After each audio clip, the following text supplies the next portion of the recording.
Well, it's really good to be with you here today, and I'm going to take a reading from 2 Kings, chapter 4, verse 42. There's a few verses here, just to explain what I mean.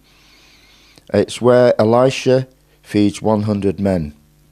Then a man came from Baal-Shalisha and brought the man of God bread of the first fruits, 20 loaves of barley bread, and newly ripened grain in his knapsack. And he said, "Give it to the people, that they may eat." But his servant said, "What? Shall I set this before 100 men?" He said again, "Give it to the people, that they may eat. For thus says the Lord, they shall have eat and have some left over." So he set it before them, and they ate and had some left over, according to the word of the Lord. And we see that reenacted again through Jesus feeding the 4,000 and the 5,000 on different occasions, and the multiplication of the 5 loaves and the 2 fish and so on. And there was plenty left over as well. So that's the Old Testament Elisha. Jesus, the New Testament. God is still the same, working miracles today. And so I just want to speak about a present day miracle today.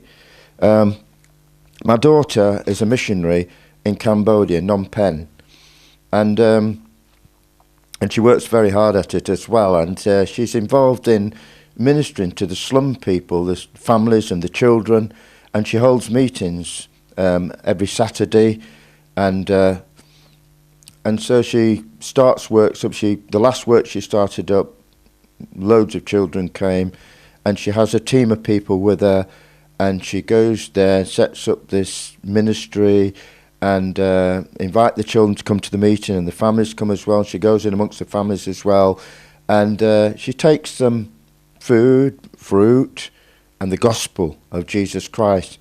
And so quite a while ago she finished with one of the works, but it wasn't finished the work. What she did, she passed it on to somebody who wanted to take it on because she felt God was calling to another area. What she does, she starts works up, plants them, moves to another area, and that's what she did. And now she's in this new area, in the Phnom Penh area, ministering to the very poor people, very poor children. They've got nothing, and even the water's filthy. She takes some water filters as well, so they can purify the water to drink, and so on. And anyway, it was only a couple of weeks ago. She started this new work, and she took into account that there'd be 70 children there. Probably she might have had 60, 65 the week before. So she took 70 bread loaves, 70. And so when she got there was well over 90 kids there, and so she didn't have enough bread. And what happened was she just said, "Give the bread out." And every one of them had a loaf of bread. Everyone had a loaf of bread, and there was over 90 children there. Jesus performed a miracle. Now, we don't need a miracle when we've got everything. And in the West, most people have everything. But there's times when we do need a miracle. We might be in a very difficult situation. We might be... anything could happen, couldn't it? Where the doctors have given up hope with us. We might have an incurable cancer or something like that. That's when we need a miracle. But out there in Cambodia, they don't have any medical supplies. They've got no money.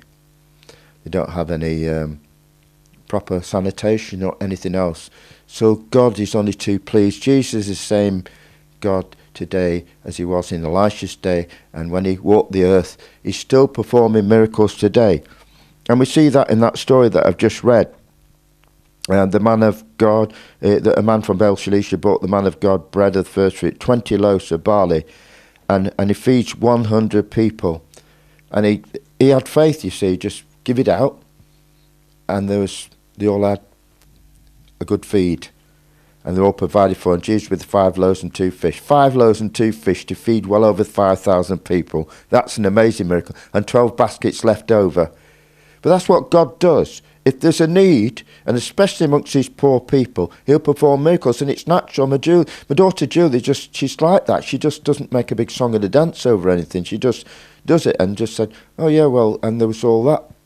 He provided for every one of them. And I thought, well, I'm going to share this testimony. This is an amazing testimony because God gave her a word a while ago that she was going to walk in the miraculous.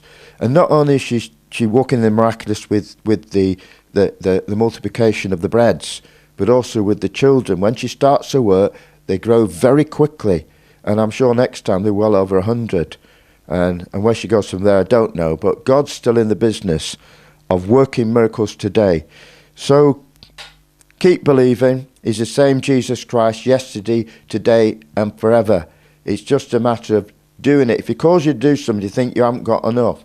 Don't trust in you haven't got enough. Trust in the God who's called you, that will provide everything, what you need for that thing, because he's got more than enough. Thank you.